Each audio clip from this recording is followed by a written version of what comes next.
The sound of rain on the metal roof was soft. Too soft for what was about to happen. If anyone had looked down that quiet little street, they'd have thought it was just another ordinary morning. But inside the small, creaky house at the end of Maple Lane, a storm was building. One no weather report could have warned about. It had started like any other day. Maya Ortiz stood in front of the cracked bathroom mirror, tying her hair back with the same frayed band she'd used 100 times before. Her hands trembled slightly, not from fear, just exhaustion. She'd been up since 4 a.m., getting her son Leo ready for school, making coffee that never tasted quite right, and preparing herself for another long day at the office. Except, office was a generous word. Maya worked as a cleaner for Henderson Enterprises, a glass and steel tower downtown that sparkled like a diamond but treated the people who polished it like they were invisible. Still, she smiled at her reflection. "Another day, Maya. Just keep going," she whispered. Leo shuffled in, half asleep, his little backpack bouncing on his shoulders. "You'll be late again, Mom." "I know, buddy," she said with a tired grin. "But I'll still beat the sun there," he laughed softly. That laugh, light and genuine, was all the reason she needed to keep pushing forward. By 6:15, Maya was already inside the building, the echo of her cartwheels following her down the marble hallway. She liked being there early, before the world woke up. The quiet was peaceful. For a few minutes the city's noise faded, and all she could hear was the whisper of her mop gliding across the floor. But peace doesn't last long in places built on power. At 7 in Kung, the elevators opened with a crisp ding, and out stepped Gregory Hale, the company's vice president, a man whose shoes probably cost more than Maya's entire monthly rent. He carried the kind of confidence that comes from never having to worry about missing a meal. "Good morning, Mr. Hale," Maya said politely, stepping aside. He didn't answer at first, just watched her. His smile wasn't friendly. It was the kind that made your stomach twist. "You missed a spot," he said, pointing to the floor near her feet. "Oh, sorry, sir. I'll fix it right away." But as she bent down, she heard his footsteps stop behind her. Too close. "You know, Maya," he said slowly, "you could make this job a lot easier if you learned how to be a little friendlier." Her heart froze. She stayed quiet, pretending to focus on her work. Maybe if she ignored him, he'd just walk away. But instead, his hand brushed against her shoulder. She jerked away, standing up fast. "Please don't," she said softly, her voice shaking despite her effort to stay calm. Gregory's smile vanished. His eyes hardened. "You're lucky to even be here," he snapped. "Plenty of people would kill for your job." Maya swallowed hard. "Then maybe you should give it to one of them." For a second, silence filled the air, thick and heavy. Then, with a cold grin, he said, "We'll see about that." Maya didn't remember much after that, just the sound of her heart pounding as she backed away, the elevator doors closing between them, and the trembling in her hands that wouldn't stop. By the time she reached the ground floor, tears had already blurred her vision. She pushed open the back door and stepped into the rain. For the first time in a long while, she let herself cry. She thought no one saw her, but across the street, a man sitting on a black motorcycle lifted his helmet and frowned. He'd seen her come out of that building before, always tired, always quiet, but never like this. His name was Eli Vega, and trouble had been a part of his life for as long as he could remember. But what he saw that morning hit something deep inside him. A good man knows when something isn't right, and that morning Eli knew, whatever had happened to that woman, it wasn't right. He started his engine, the low growl cutting through the rain, and followed her at a distance, not out of curiosity, but out of instinct. Because sometimes, the smallest act of kindness can spark a story much bigger than either person ever expected. And Maya's story? It was just beginning. The rain didn't stop that day. It came down steady, like the sky itself couldn't bear what it had seen. Maya walked fast, head low, coat pulled tight around her shoulders. Her bus pass trembled in her fingers. Every step felt heavier than the last, like the city was pressing down on her. She didn't want Leo to see her like this. Not again. By the time she reached the small corner cafe where she usually grabbed a cheap sandwich, her hands were still shaking. She sat in the far corner trying to breathe, trying to look normal. But the moment she saw her reflection in the window, eyes red, face pale, she knew she wasn't fooling anyone. That's when the door opened. A gust of cold air rushed in, followed by the low rumble of a motorcycle outside. The man who stepped in looked out of place among the sleepy customers and soft jazz. Leather jacket, rough beard, eyes that missed nothing. Eli Vega. He ordered a black coffee, then turned just enough to glance at her. Their eyes met for half a second, long enough for him to see everything she was trying to hide. When he got his coffee, he didn't sit near the window. He walked straight over. "Mind if I sit?" he asked, voice low but steady. Maya hesitated. "Do I know you?" "No," he said, pulling out the chair anyway. "But I think you need someone who'll listen." She looked at him, really looked, and something about his calmness cut through her fear. So she nodded. At first, she didn't say much, just small things. Her job, the hours, the people upstairs who didn't know her name. But then the truth slipped out, piece by piece, until the whole story sat between them like shattered glass. Eli didn't interrupt, didn't ask for details she couldn't say out loud. He just listened, jaw tightening, fingers tapping the side of his cup. When she finished, the silence hung heavy. He leaned forward. "What's this guy's name?"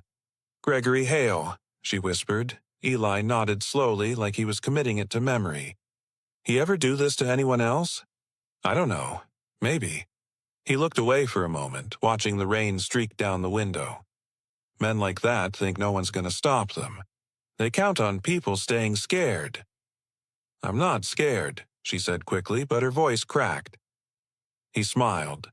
Not a happy one, but the kind that said he understood. "Yeah, but you shouldn't have to be brave just to survive your job." Maya blinked back tears. For months, she'd been told to keep quiet, to be professional, to not make trouble. But here was a stranger who saw her pain and didn't flinch. That alone felt like a lifeline. They talked until the rain slowed. When she finally stood, Eli handed her a small card. "My shop's on 4th and Pine," he said. "If you need help, any kind, you come by. Doesn't matter what time." She nodded, sliding the card into her pocket.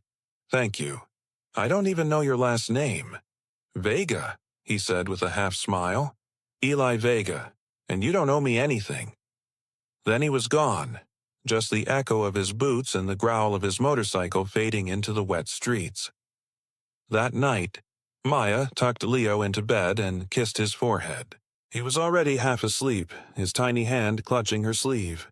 She whispered, "Everything's okay now," though she didn't quite believe it. But the next morning, when she stepped off the bus, something felt different. The fear was still there, sure, but underneath it, there was something new, something steady. She walked into the building, holding her head higher. Gregory Hale was standing near the lobby, phone in hand.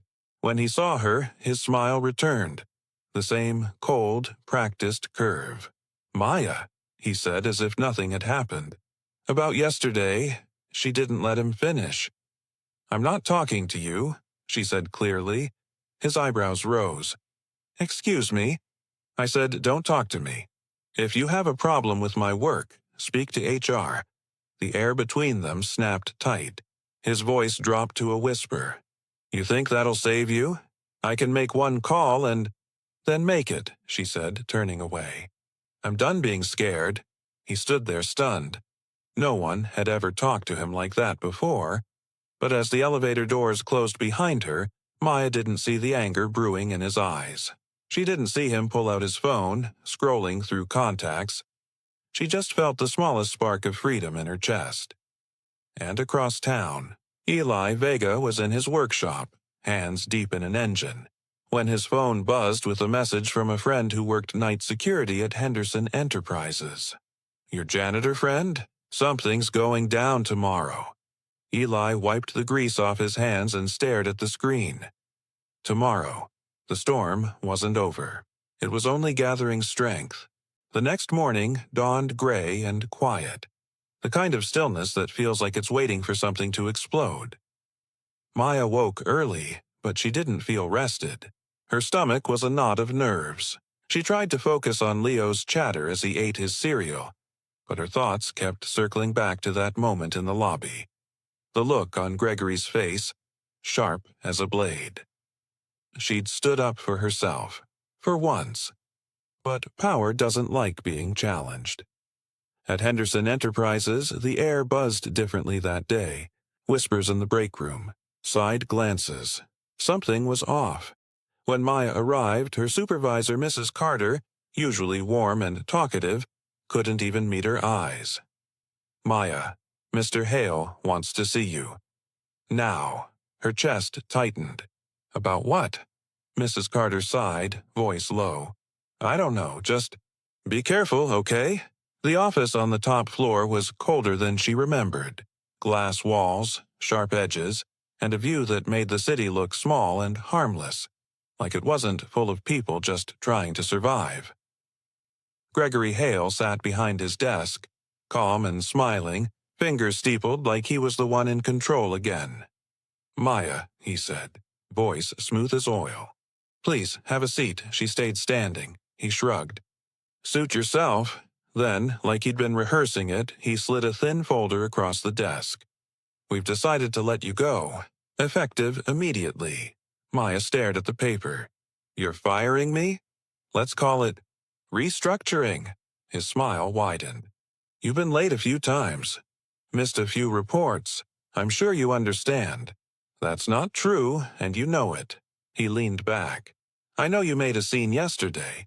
I know you disrespected your superior in front of staff. That's enough reason for termination." Her pulse pounded in her ears. "You're doing this because I said no." He laughed softly. "Because you were rude, Maya. There's a difference." She wanted to shout, to throw the papers in his face, but then she remembered Leo. Rent, groceries, bills. He knew she couldn't afford to fight back. That's why he was smiling. Back outside, the world blurred around her. She didn't even remember walking down the steps, just the cold air hitting her face and the tears she'd been holding back spilling over. Her phone buzzed. An unknown number. She almost ignored it, but something told her to answer. "Hello? Maya, it's Eli." She froze. "How did you get my number?" "You left your name on the cafe register." "I asked around." She almost laughed at the absurdity of it. "You really don't give up, do you?" "Not when something's wrong," he said simply. "What happened?" She hesitated, but then the words came tumbling out. The meeting, the firing, the smirk on Gregory's face. Eli listened in silence. When she finished, he said quietly, "He thinks you're alone." "I am alone." "No," Eli said. "You're not." That evening, Maya sat in her apartment with the lights off, watching rain blur the city through her window. Leo was asleep, his soft breathing the only sound in the room. She held her termination paper in her hands, creased and wet from tears. That's when headlights swept across the wall. A knock followed, 3 short raps. When she opened the door, Eli stood there, rain dripping from his jacket. Behind him, 2 more motorcycles idled quietly at the curb. "I told you," he said, "you're not alone." The other riders were younger, a woman with pink-streaked hair and a tall guy with kind eyes. They nodded in greeting. Eli stepped inside, glancing around. "We've seen this kind of thing before. People like him count on silence. But silence is how they win." "I can't fight him," Maya said. "He's rich, connected. He'll ruin me." Eli crossed his arms. "He already fired you. What else can he take?" The truth of it hit hard. For the first time, she realized there was nothing left for him to use against her. "What do I do?" she whispered. You tell the truth, Eli said. And this time, you don't have to tell it alone. He handed her a flash drive. Security footage. My friend from night shift sent it over. Shows Hale going into that hallway yesterday. Shows you walking out crying. Maya stared at it, barely breathing. You mean proof? Enough to make him sweat. The woman with the pink hair grinned. And we know a few reporters who love taking down big names. Maya held the flash drive like it was made of gold. For the first time in days, her heart felt light. But just as she was about to speak, Eli's phone buzzed again. He looked down, and his face darkened. "What is it?" she asked. He turned the screen toward her. A text message glowed. They know. He's coming after her. Maya's breath caught. Eli looked at her, calm but firm. "Pack a bag," he said. "Now." The night air was thick with rain and tension, the kind that hums in your chest before lightning strikes. Maya stood frozen by the window, clutching Leo's backpack. "Eli, what's happening? Who's coming?" He was already checking the street, voice calm but tight. Hale's not the kind of man who takes humiliation quietly. Word is, he sent a couple of his hired goons to talk sense into you. Her throat went dry. "You mean, yeah," Eli said, cutting her off gently. "But they won't get the chance." He turned to the woman with pink hair, Rhea, and the tall guy, Marcus. "You two take the back alley. Make sure no one sneaks in that way." They nodded and disappeared into the rain. Maya stared at him. "You can't stay here. You'll get hurt." Eli shook his head. "Not a chance. You and your boy are getting out safe." End of story. Minutes felt like hours. The only sound was rain pattering on the roof and the occasional rumble of thunder. Leo stirred in the next room, half asleep. "Mom, why is it so loud outside?" Maya forced a smile. "Just a storm, sweetheart. Go back to sleep."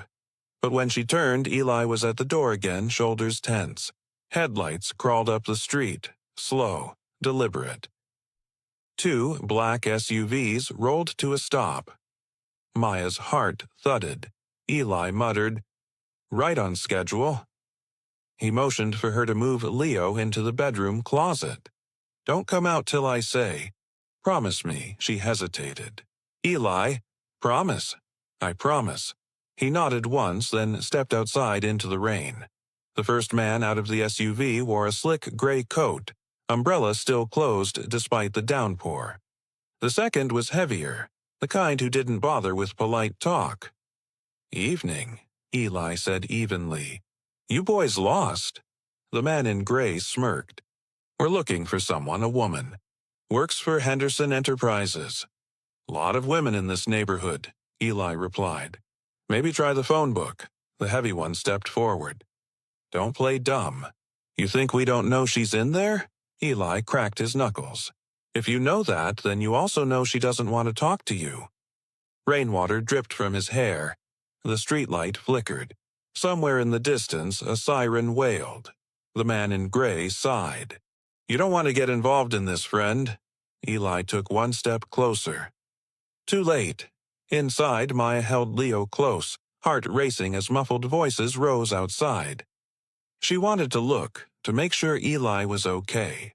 But fear kept her rooted. Then came the sound, metal clanging, footsteps splashing, a grunt of pain. "Stay here," she whispered to Leo, pushing the closet door shut. She ran to the window just in time to see Eli shove the heavy man back into the SUV door. The other swung wildly, missing by inches. Rhea appeared from behind the car, catching the man's wrist and twisting hard. Marcus stepped out of the shadows, his voice deep and calm. 3 against 2 doesn't seem fair." The man in gray's expression faltered. He glanced around. The street was empty, the rain relentless. "You're making a mistake," he warned. "Hale doesn't forget." Eli wiped a streak of blood from his cheek. "Neither do we." The man hesitated, then jerked his head toward his partner. "Let's go." The SUVs peeled off into the night, taillights vanishing into the storm. Eli stood there for a long moment, breathing hard, rain dripping down his face. Then he turned toward the house. When Maya opened the door, her eyes filled with tears. "You could have been killed," he shrugged lightly. "Wouldn't be the first time someone tried," Rhea grinned. "They won't be back tonight. I made sure of that." Maya didn't ask what she meant. She didn't want to know. Eli looked around the small living room. The scattered toys, the damp floor, the quiet hum of the fridge. It wasn't much, but it was home. "You can't stay here," he said softly. "They'll try again." She nodded, tears slipping down her cheeks. "I know, but where would we go?" Eli met her eyes. "I've got a place outside the city. Old mechanic's shop. You and Leo can stay there until this blows over." Maya hesitated. "I don't want to be a burden." He smiled faintly. "You're not. You're someone worth protecting." For the first time in days, she felt safe enough to exhale. As they packed what little they could, Leo sleepily clutched his favorite toy car. "Are we going on a trip, Mom?" Maya smiled, brushing a tear from her cheek. "Yeah, baby. Just for a while." Eli opened the door, rain still pouring but lighter now, almost cleansing. He looked back one last time at the small apartment, the life Maya had built, and the one she was being forced to leave behind. "We'll make this right," he said quietly. "I promise." Outside, thunder rolled like an omen of change. Tomorrow the fight would begin, not with fists but with truth. And truth, once spoken out loud, was a storm no man could stop. Morning came slow, stretching pale light over the horizon like a bruise healing. The mechanic's shop sat at the edge of the city, half buried in fog, surrounded by old motorcycles and silence. Maya had barely slept, but for the first time in days her fear didn't feel bigger than her hope. Eli was already up, brewing coffee in a chipped tin pot. The smell filled the space. Strong, bitter, grounding. "You didn't have to bring us here," she said quietly. He handed her a mug. "Didn't have to. Wanted to." She smiled faintly, wrapping her hands around the warmth. "You always this nice to strangers?" "Only the ones worth fighting for." By noon, the shop hummed with life. Rhea was typing furiously at an old laptop. Marcus worked on patching a security camera feed, and Eli paced the floor, phone to his ear. Maya sat nearby, watching the three of them move like a small, mismatched family, tough, loyal, unshakable. Eli hung up and turned to her. "Reporter's interested. Wants proof and a statement. You ready for that?" Her chest tightened. "What if he twists it? What if nobody believes me?" Eli crouched in front of her. "They'll believe you because you'll be telling the truth. And truth doesn't need to shout, Maya.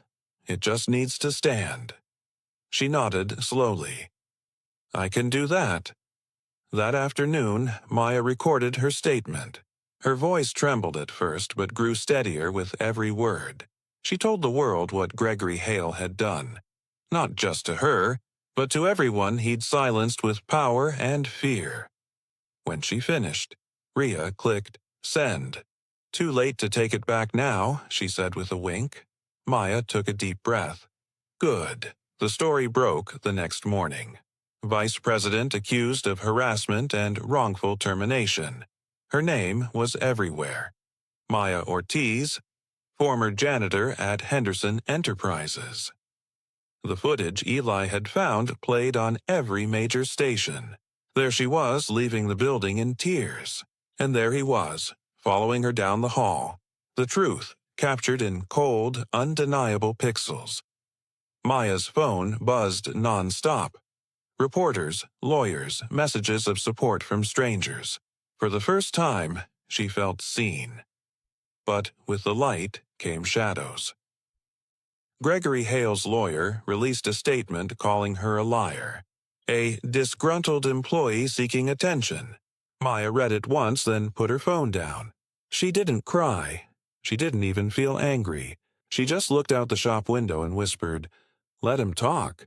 "I'm done being quiet," Eli grinned. "That's the spirit." Days passed. The rain finally cleared. The air felt lighter. Maya and Leo helped around the shop, sweeping floors, handing tools to Eli, cooking dinner for the crew. Leo adored Rhea, who let him sit on her motorcycle and pretend to race imaginary villains. For the first time in a long time, laughter filled the room. But beneath it all, everyone knew it wasn't over, because power never surrenders quietly. 1 week later, an unmarked car stopped outside the shop. 2 detectives stepped out, badges glinting in the sun. "Miss Ortiz," one of them said. "We're with the city's Special Investigations Unit. Mr. Hale's under review for multiple complaints. We'd like to ask you a few questions." Maya's heart pounded, but she nodded. "Of course." Hours later, when they left, Eli walked her back inside. "That was big," he said. "You did good." "I don't know how this ends," she admitted. He smiled. "No one ever does. You just keep moving forward until it does." 2 months later, the headlines changed again. Gregory Hale resigns amid scandal. Corporate cultures shake up, following whistleblower case. The world moved on, but Maya didn't. She wasn't just surviving anymore. She was rebuilding. Henderson Enterprises sent a formal apology. Legal settlements followed. But more than the money, it was the dignity that mattered, knowing she had stood her ground. Maya opened a small cleaning service of her own, this time on her own terms. She hired women who'd been overlooked and underpaid. She made sure they were treated with respect, paid fairly, and heard. The name on the sign outside read True Shine Cleaning Co., and beneath it, in smaller letters, because every job deserves dignity. One evening, as the sun dipped behind the skyline, Eli stopped by the new office. He looked around. Clean desks, bright walls, photos of smiling women who'd found work and safety here. "Looks good," he said, leaning against the doorway. Maya smiled. "We're just getting started." Leo ran up, laughing, holding out a drawing. Eli on his motorcycle, Maya beside him, the words, "My Heroes," scribbled in crayon. Eli laughed softly. "That's a pretty high title." "You earned it," she said. He looked at her, the woman who'd once been invisible, now shining like sunlight after rain. "Maybe," he said. "But you're the real hero here, Maya. You didn't just stand up. You showed others how." She looked out the window, where the city glowed golden in the dusk. For the first time, it didn't feel so big or cold. It felt possible. The rain had stopped, the storm had passed, and somewhere deep inside, Maya knew. She wasn't the same woman who once whispered to herself in a cracked bathroom mirror. She was stronger, louder, unbreakable. Sometimes the world tries to silence you. But the truth doesn't disappear. It waits for someone brave enough to speak it.